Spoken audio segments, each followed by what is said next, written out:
Muy buenos días, qué gusto que nos acompañe en una nueva edición de República. Les saluda Carlos Monterrosa, es un agrado que esté conmigo por la mañana, miércoles 19 de diciembre del año 2018, deseando que el transcurso de esta semana vaya muy bien para usted en todas sus actividades. Lo vamos a dedicar en la primera parte del programa para hablar un poco de la agenda de la seguridad pública, las actividades que está realizando el Ministerio de Justicia y Seguridad, actividades en conjunto con la Policía Nacional Civil y la coyuntura que tiene que ver con este tema. Y es un gusto para mí recibir a Raúl López, viceministro de Justicia y Seguridad Pública. Buenos días, viceministro, bienvenido a República.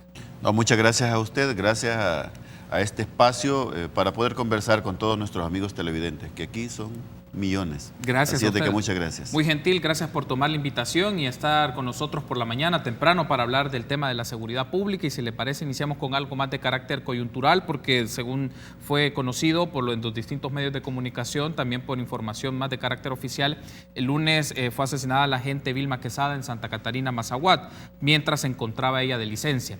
Me gustaría consultarle, viceministro, hasta este momento, ¿qué avances se tienen en esta investigación y qué información se dispone? Bueno, efectivamente, en primer lugar, condenar el cobarde asesinato de la compañera. Ella se encontraba en sus momentos de descanso con su familia mientras fue cobardemente sorprendida y atacada por estructuras criminales que le arrebataron la vida. Es una heroína más de parte de la Policía Nacional Civil que ofrendó su vida por cuidar de la seguridad de nuestro país, de nuestras comunidades. La Policía Nacional Civil se encuentra ahorita completamente volcada sobre esta investigación. El propio director de la Policía Nacional Civil y el subdirector de investigaciones están a cargo de la investigación para dar con todos los responsables de este cobarde asesinato. Ya hay muchos avances. En los próximos momentos vamos a tener ya algunas novedades para evitar causar frustración en el proceso de investigación. No podemos revelar mayores detalles, pero sí hay un avance muy importante en el caso de la compañera recientemente asesinada. Si bien es como usted menciona, pues tendremos información oficial en el transcurso de las horas a través de los titulares de la Policía Nacional Civil, pero solo para consultar esto, viceministro, si se tienen estimadas capturas y un despliegue de actividades sobre esto en concreto. Sí, hay un operativo en curso desde el momento en que sucedieron los hechos. Tenemos la información, el grupo aproximado de cuántas personas fueron las que participaron, la estructura a la que pertenecen. El móvil está claro, fue arrebatada la vida de la compañera por el simple hecho de pertenecer a la corporación policial. Así es de que en este momento aún se encuentra operando la Policía Nacional Civil en el territorio y estamos seguros de que vamos a dar con todos los responsables de este cobarde asesinato contra nuestra compañera. Según las cifras oficiales, viceministro, son 29 agentes policiales que han sido asesinados en el transcurso del año 2018 y le consulto, ¿han identificado como Ministerio de Justicia y Seguridad patrones o mecanismos en los ataques a agentes policiales, ya sea por sus zonas de trabajo o por su desempeño en la corporación? Es decir, ¿han identificado algún tipo de patrón que les permita observar o establecer o en algunos casos evitar estas circunstancias que se exponen los agentes policiales? Sí, en lo que va del año nosotros tenemos, nos han arrebatado las estructuras criminales, tenemos 3 cabos, sí,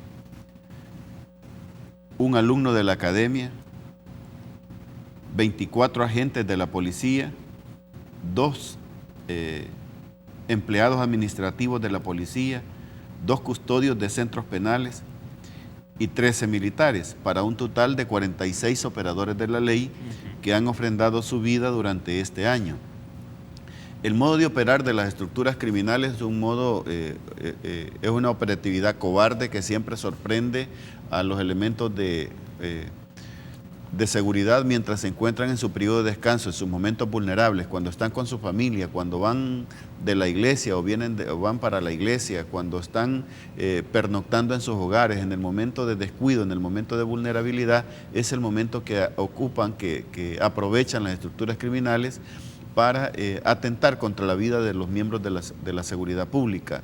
Nosotros hacemos lo propio, estamos girando instrucciones permanentemente al personal policial en el sentido de tener sus propias medidas de seguridad. Hay unas unidades policiales especializadas en atender estos casos, pero la institución toda, la Policía Nacional Civil en general y la Fuerza Armada, se encargan de garantizar la seguridad de nuestros compañeros y compañeras.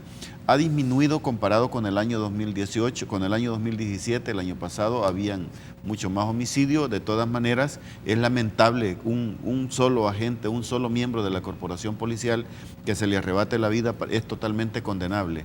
Y el mensaje es a todas las personas que atentan contra los miembros de la seguridad pública, que vamos a ir contra ellos, que los vamos a investigar, que los vamos a perseguir, que los vamos a capturar y que los vamos a presentar ante la justicia. Y hoy tienen un destino claro y definido. Cualquier persona que atente contra un miembro de la corporación policial, de la Fuerza Armada, contra cualquier persona de la seguridad pública, el destino único que tiene es el Centro Penal de Zacatecoluca, el Centro Penal ahora de máxima seguridad, bajo un régimen especial de máxima seguridad, y ahí es donde van a guardar la prisión que merecen por atentar contra los miembros de la seguridad de nuestro país. Les esta consulta, viceministro, porque en algunos casos o varios de los casos, ya ha mencionado usted el dato, 46 operadores de la ley que han sido asesinados en el transcurso del año, entre agentes policiales, miembros de la Fuerza Armada, de centros penales, entre otras instancias del sector seguridad y justicia, pero, por ejemplo, agentes policiales que están destacados en una zona, pero luego son atacados en su zona de residencia. Eso muestra en alguna medida algún grado de información o paso de inteligencia que pueden tener los grupos criminales para identificar un poco dónde se encuentran estos agentes y atacarlos justamente en situaciones que están de descanso o en sus espacios de carácter básicamente familiar. Sí, estos hechos en la comunidad es difícil pedirle al personal de que mantenga en total secretividad la pertenencia a la corporación policial. Normalmente la familia lo sabe, algún miembro de la familia comenta con algún amigo y así se va haciendo del conocimiento del dominio público la pertenencia de los elementos policiales a la corporación. No debería ser así, debería ser un orgullo público pertenecer a la Policía Nacional Civil, pero eso lo aprovechan las estructuras criminales precisamente para atentar contra la vida de ellos. Y efectivamente lo es así. Ellos aprovechan del conocimiento, ellos también buscan información en las comunidades para conocer quiénes son los miembros de la corporación que residen en esa colonia, en ese barrio. Andamos en un esfuerzo permanente para garantizar la seguridad de nuestros compañeros, para garantizar no solo eso, sino además los beneficios que deben de recibir los familiares, como un hecho paliativo. Es imposible regresarle a la vida a un compañero o a una compañera que le es arrebatada la vida. Pero como corporación policial, como Ministerio de Justicia y Seguridad, hacemos grandes esfuerzos para apoyar a las familias que ofrendan estos mártires, estas heroínas, para beneficio de la seguridad pública de nuestro país. Antes de hacer la transición a otro tema, viceministro, para evitar estas circunstancias, por lo que puede significar para agentes policiales, porque es la exposición de su vida y la de su familia, ¿cuáles son las medidas que dispone el Ministerio de Justicia y Seguridad o la Policía Nacional Civil para la protección de los agentes policiales en aquellos casos que ellos pueden percibir o que pueden encontrarse en situación de riesgo? ¿Qué hace en este caso la autoridad o qué hace el ministerio para evitar que sean víctimas? Bueno, hay un plan operativo general para estos casos donde reacciona la Policía Nacional Civil en su totalidad. Hay un programa que este programa lo administra la Subdirección General de la Policía Nacional Civil. Todos los agentes policiales. Es una aplicación, es un software especial donde el agente policial, al verse pues que tiene algún tipo de amenaza, que están rondando su casa, que lo están posteando cerca de su casa, puede enviar una aplicación. O si tiene una amenaza de otro tipo, puede enviar a esa aplicación la alerta y en ese momento se activan de forma inmediata los protocolos de seguridad de la Policía Nacional Civil para resguardar la seguridad de la vida de nuestros compañeros. Y además existen otros mecanismos que la Policía Nacional Civil implementa, que obviamente por razones de la misma seguridad de los compañeros no podemos revelar, pero sí existe un mecanismo de protección para nuestros agentes. El problema es como lo que sucedió con la compañera recientemente asesinada. en donde no le dan oportunidad ni siquiera de usar su arma, ni sus aparatos tecnológicos, ni su teléfono celular para dar aviso. Aprovechan precisamente ese momento de vulnerabilidad cobardemente para arrebatarles la vida. Antes de irme a la pausa, viceministro, porque uno de los asuntos acá es, por ejemplo, cómo se puede resguardar la seguridad de los policías. Entre los proyectos que se mencionan, si pueden vivir en un espacio determinado, en una zona determinada los policías con sus familiares y puedan estar resguardados, o cómo se puede mantener las condiciones de seguridad de ellos. Ya usted mencionaba que hay, obviamente por asuntos de seguridad no se puede dar detalles de esto, pero hay aplicaciones en las cuales pueden comunicarse con facilidad. El tema es cómo pueden ellos estar en zonas o en territorios donde hay mayor garantía para su vida y la de su familia. Bueno, hay algunos proyectos, hay alguna alianza con el Fondo Social para la Vivienda para dotación de unidades habitacionales para los miembros de la corporación policial. Están al servicio de los policías, no todos aplican. Normalmente los agentes policiales provienen de la zona rural, de colonias y de barrios de nuestro territorio, de nuestro país, y normalmente mantienen un enamoramiento con su familia, que es natural, ¿verdad? Con su territorio, con su comunidad, donde han crecido, donde tienen sus amistades, donde tienen su entorno familiar. Eso hace difícil el desarraigo para que ellos poderse trasladar a otras zonas. Pero existe un proyecto con el Fondo Social para la Vivienda para la dotación de unidades habitacionales para los miembros de la corporación que consideren que es necesario para resguardar su seguridad trasladarse a otra unidad habitacional. Muy bien, viceministro, debemos hacer una pausa y vamos a hablar otros temas de la seguridad pública. Volvemos en minutos.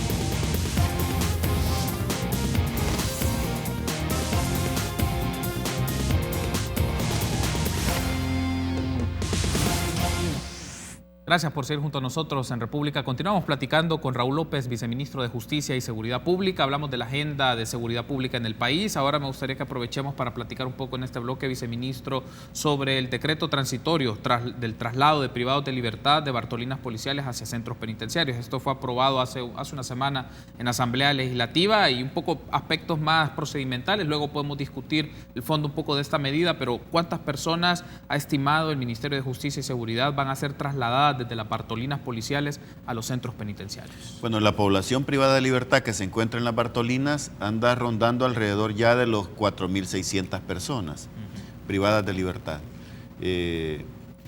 Con la emisión del decreto legislativo, que ha tenido un pequeño retraso en la Asamblea Legislativa, fue enviado hasta el día de ayer a Casa Presidencial para la sanción y publicación. En este momento ya se encuentra operando la Policía Nacional Civil de forma conjunta con la Dirección General de Centros Penales, preparando el primer contingente que será trasladado. Hoy en diciembre vamos a trasladar 3.000 privados de libertad desde las distintas Bartolinas a distintos centros penitenciarios, de acuerdo a la clasificación que ha hecho conjuntamente la Policía Nacional Civil y la Dirección General de Centros Penales, atendiendo algunos criterios como la peligrosidad, la pertenencia o no a estructuras criminales, a qué estructura criminal pertenece, la salud del interno, el sexo del interno o de la interna. De acuerdo a todos esos criterios, al delito cometido, se ha hecho una clasificación y ya están listos para ser trasladados en este momento 3.000 internos. La Dirección General de Centros Penales hasta hace 15 días tenía 2.500 espacios libres disponibles, ya con sus respectivos camarotes, ropa de cama, agua potable, luz eléctrica, servicios de salud, espacios deportivos para 2.500 personas. Ahora ya han avanzado en eso. Esto no va a afectar el hacinamiento en el sistema penitenciario, pero consideramos que era una deuda urgente de parte del Estado de El Salvador para bajar el hacinamiento en las Bartolinas policiales. Esto no es una cuestión antojadiza. Esta situación teníamos un hacinamiento de más del 300% en las Bartolinas policiales y, en primer lugar, la policía no tiene obligación constitucional ni jurídica de mantener personas privadas de libertad. En segundo lugar, no le dan presupuesto a la Policía Nacional para eso. Es decir, estas personas no tienen alimentación, tienen que procurar sus propios servicios de alimentación. A veces es la familia la que tiene que llevarle la comida hasta la Bartolina. En tercer lugar, las Bartolinas policiales no reúnen las condiciones. Ya han habido casos de fugas de privados de libertad. En cuarto lugar, la Policía Nacional Civil, su responsabilidad es la seguridad pública, no estar cuidando Bartolinas, y en este momento se dedica una gran cantidad de elementos policiales a cuidar reos, a cuidar las Bartolinas, lo cual no debe de ser así. Y finalmente, esto es un mandato que deviene de una sentencia de la Sala de lo Constitucional, donde declaró inconstitucional el estado de cosas del hacinamiento, tanto en las Bartolinas policiales como en el sistema penitenciario. Ese incumplimiento a esas condiciones y a esa sentencia, que se toma la decisión de presentarle a la Asamblea Legislativa este decreto para facilitar el traslado, para viabilizar, agilizar el traslado de todas estas personas hacia los centros penales. ¿Cuál es el problema? ¿Por qué la necesidad del decreto? Para poder trasladar a una persona desde una Bartolina policial hacia un centro penal que está a cargo de un juez, todas las personas están bajo la responsabilidad de un juez que tiene la causa. Hay que mandarle un escrito, pedirle permiso para poderlo trasladar. ¿Tiene idea usted cuánto se tardaría tramitar 4.600 solicitudes para 4.600 privados de libertad? Eso nos llega el próximo diluvio. Entonces, por esa razón, con este decreto legislativo, temporalmente el decreto dura un año, temporalmente se suprime ese requisito de pedirle la autorización al juez y nos autoriza para trasladarlos por coordinación simple entre PNC y centros penales, para trasladarlo a los distintos centros penitenciarios. Eso nos va a agilizar, nos va a apartar un momento la burocracia y vamos a poderle dar mejores condiciones. En centros penales ya hay un servicio de alimentación esperando a estas personas, ya hay espacios deportivos, ya están todos los talleres del Yo Cambio esperándolos para que tengan una ocupación en qué pasar el tiempo en privación de libertad. Hay dos aspectos de la mención y de la descripción ya que usted hace con más detenimiento, viceministro. El primero es, dado que no va a pasar un procedimiento judicial en esto, pero ¿cómo se garantiza de que el juez o la persona responsable, el órgano judicial que lleva estos casos, está al tanto y monitorea esta situación? Y dos, también cómo están informados los familiares de los privados de libertad para identificar dónde van a estar, en qué condiciones están y demás. Es decir, cómo se da garantías de esto, aunque se pueda abreviar un procedimiento, pero digamos, el juez debe de estar a la expectativa y debe darle seguimiento al caso. Y en la segunda parte, los familiares de los privados de libertad. Bueno, ambas cosas han sido completamente garantizadas.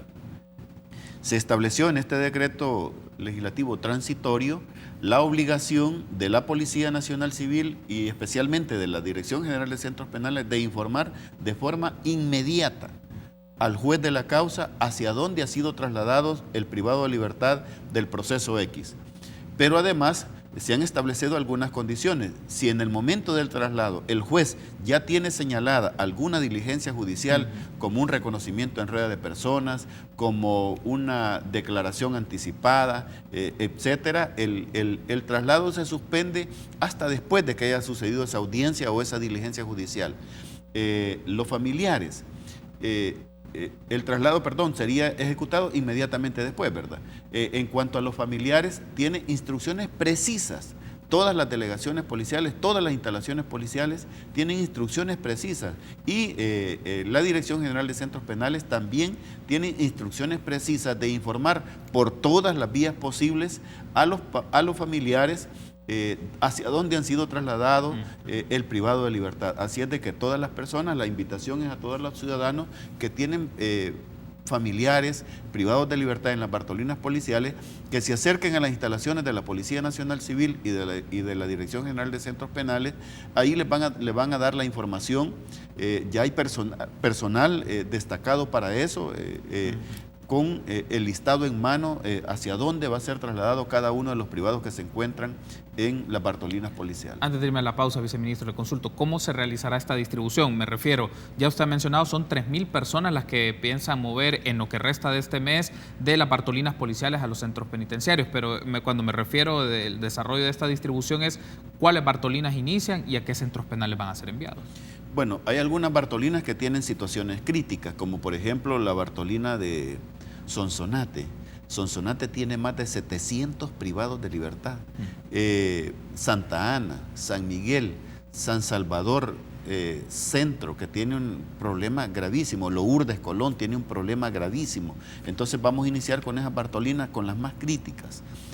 La idea principal es cumplir con ese mandato de la sentencia de la Sala de lo Constitucional, cumplir el mandato constitucional que establece que la privación de libertad debe cumplirse en los centros penitenciarios, es decir, así lo establece la Constitución de la República, es ahí donde están las condiciones y efectivamente sería darle una situación mejor en estas Navidades a las personas que por el error cometido se encuentran en privación de libertad. Allí en los centros penitenciarios ya está pagada la alimentación para recibirlos a todos estos privados de libertad y creo que estarían en condiciones mucho mejores con acceso a los servicios de salud, por ejemplo, de la Dirección General de Centros Penales. Muy bien, debo hacer una pausa, seguimos hablando sobre este tema y otros aspectos de la seguridad pública. Volvemos en minutos.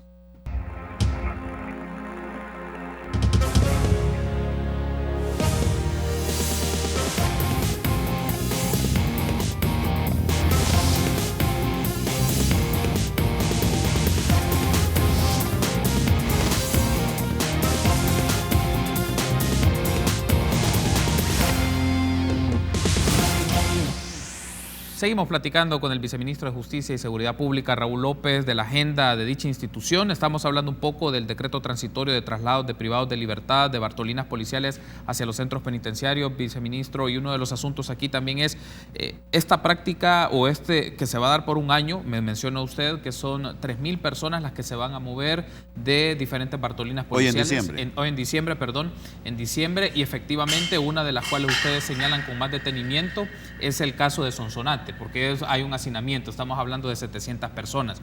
El punto es cómo se garantiza que con los movimientos o traslados de estas personas no se pueda propiciar mayor condición de hacinamiento, porque evidentemente, como usted menciona, han ido disminuyendo los datos de hacinamiento o los porcentajes que se tienen de hacinamiento, pero cómo se garantiza que con estos movimientos no se vaya a tener o se vaya a marcar en algunas zonas mayor saturación, porque me decía 3,000 que mover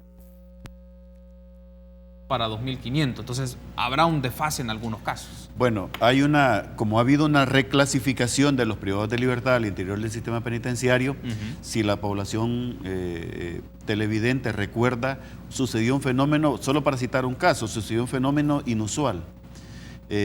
Más de 1,000 privados de libertad que se encontraban en el centro penal de San Francisco Gotera, sí. Sucedió que se retiraron completamente de la pandilla y lo dijeron expresamente y se sometieron al programa Yo Cambio de centros penales. Ese proceso ha continuado avanzando. Allí hay algunas personas que ya avanzaron en su proceso de readaptación, de resocialización, de reeducación y ya están aptas para pasar a otra fase del sistema. Allí van a quedar una cantidad importantísima de espacios, muchos espacios al interior del Centro Penal de Gotera. San Vicente tiene una población interna que ha estado trabajando desde el inicio en todos los programas de Yo Cambio. También ya hay algunos que están aptos para pasar a las granjas penitenciarias. El Centro Penal de Apanteos también tiene una población interna que es una de las más persistentes en los programas de Yo Cambio, que también ya tiene una población grande para pasar a otra fase del sistema penitenciario, para pasar a las granjas, a trabajar directamente. Ya pueden salir a reparar calles, a reparar escuelas, ya están listos para eso. Entonces, de ahí van a quedar una cantidad, es decir, espacios hasta nos van a sobrar. Espacios en el sistema penitenciario hay suficientes, no afecta el hacinamiento. Pero aún estamos en proceso de construcción del centro de detención menor del Centro Penal La Esperanza y además estamos en el proceso de construcción de la cuarta fase del centro penitenciario del complejo penitenciario de Izalco. Esto implica, Mariona estará finalizando ahí por febrero, que creará alrededor de 2,500 espacios más. Y en el centro penal de Izalco se crearán un promedio como de 2,800, 3,000 espacios nuevos para privados de libertad. Es decir, el hacinamiento no afecta. Un dato importante que quiero darle es de que esta población que va a ser trasladada a los penales ordinarios. Vamos a comenzar con las personas que tienen menor grado de peligrosidad para ser trasladados a los centros penitenciarios ordinarios, ¿verdad? Donde no existen tantas medidas restrictivas por la seguridad. Así es de que allí van a ser trasladados a los distintos penales del país, tomando en cuenta incluso el lugar de residencia de la gran mayoría. Algunos no podrán ser remitidos al penal más cercano a su casa, ¿verdad? Pero van a estar en condiciones mucho mejores, ya con todos los servicios alimenticios, de salud, deportivos, talleres, aprendizajes, escuela. Hemos graduado el día de ayer, le informo, 74 mujeres en el centro penal de Ilopango, todas bachilleres del país, de la República, con unas altísimas notas, un orgullo para el sistema penitenciario, el alto nivel académico intelectual de las mujeres del Centro Penal de Ilopango, que ayer fue la graduación de 74 mujeres que obtuvieron ese sueño, graduarse de bachilleres dentro del sistema penitenciario. Si le parece, viceministro, vamos a la transición a otro de los temas, que es el combate a la criminalidad organizada y a las pandillas. Desde el Ministerio de Justicia y Seguridad Pública se menciona que la policía realiza capturas continuas, tiene operativos en conjunto con la Fiscalía General de la República de presuntos delincuentes y miembros de grupos criminales, pero que posteriormente pocos de los casos obtienen una condena. Entonces la pregunta es, ¿por qué considera que ocurre este fenómeno? Se pueden tener detenciones, se pueden tener indicios importantes, luego se lleva el proceso judicial y no se tienen las condenas o no se tienen los resultados que se esperan. ¿Por qué considera que pasa estos fenómenos? Yo creo que aquí todavía no hemos llegado a ese criterio de comprender que aquí fiscales, jueces y policías forman un equipo y que ese equipo no puede caminar de forma dividida o separada por el bien de nuestro país. Debe de caminar en un rumbo hacia mejorar la situación de seguridad de nuestro país. Nosotros como Policía Nacional Civil, como Ministerio de Justicia, somos auxiliares de la Administración de Justicia, es decir, nosotros cumplimos la dirección funcional de la Fiscalía General de la República que ordena investigar un hecho delictivo. Hemos golpeado una cantidad importantísima de estructuras criminales, no solo de las pandillas. Usted puede ver, por ejemplo, en materia de combate al crimen organizado transnacional del narcotráfico, nunca en la historia de este país se había logrado la incautación de tanta droga como se ha logrado en este periodo. Recientemente hemos hecho una incautación millonaria. En materia de combate a las pandillas hemos golpeado las estructuras más fuertes de la pandilla, pero hubo una nueva modalidad.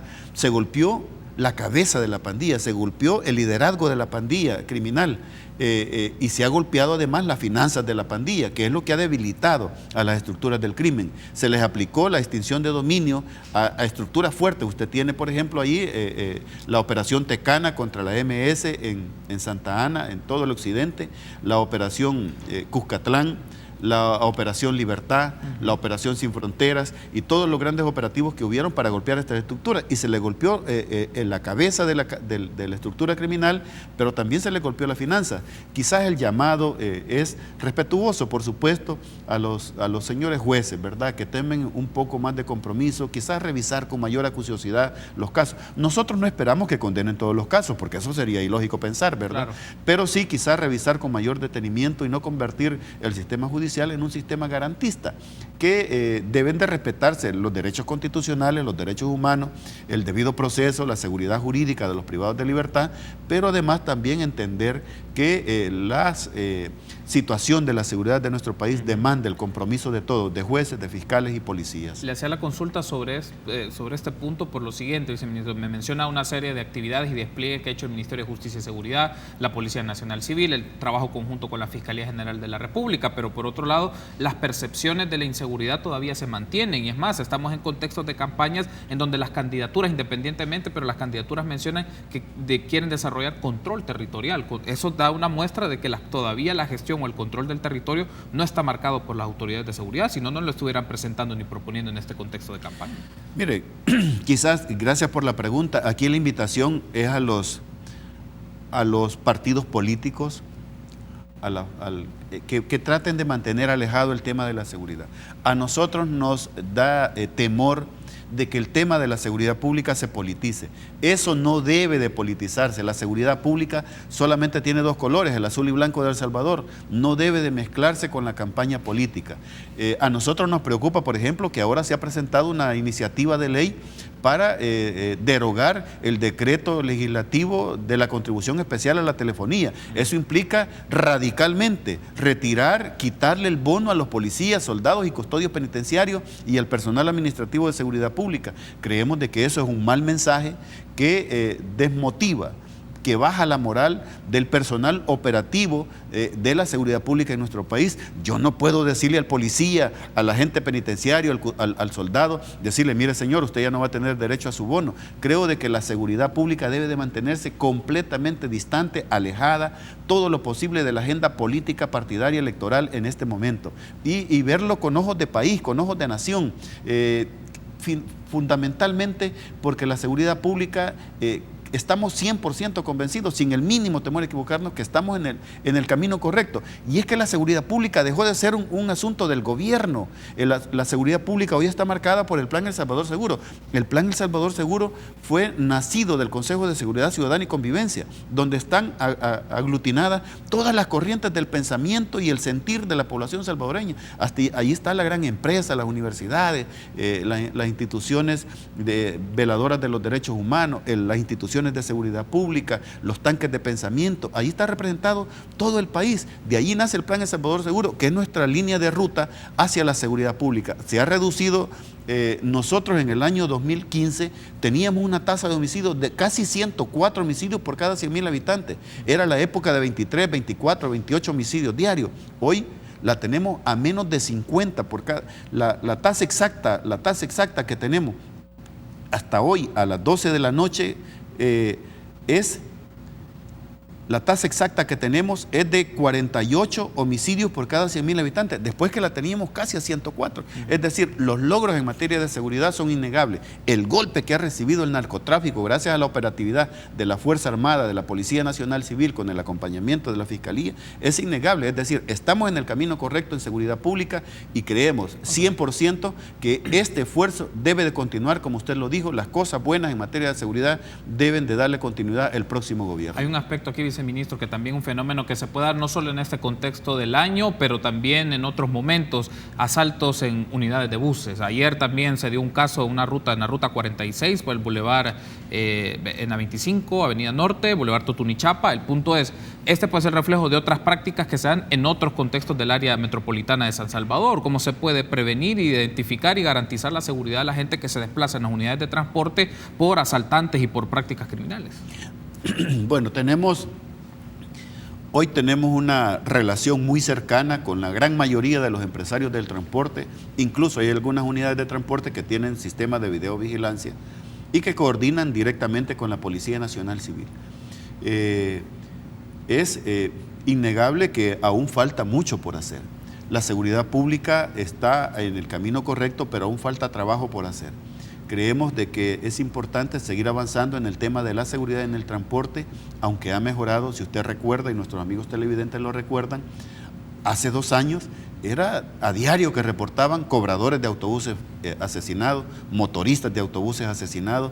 Esa situación ha sido superada. Las asociaciones de transportistas reportan una reducción drástica en el problema de la extorsión contra la industria del transporte. Ha mejorado en ese tema también. Los asaltos en autobuses han disminuido, pero aún existen. Y es necesario combatir estas estructuras que se lucran del patrimonio de los pasajeros del transporte público. Hay una coordinación ya en este momento de la Corporación Policial, donde está comprometida unidades importantes como la Delegación San Salvador Centro, que tiene un mando muy importante.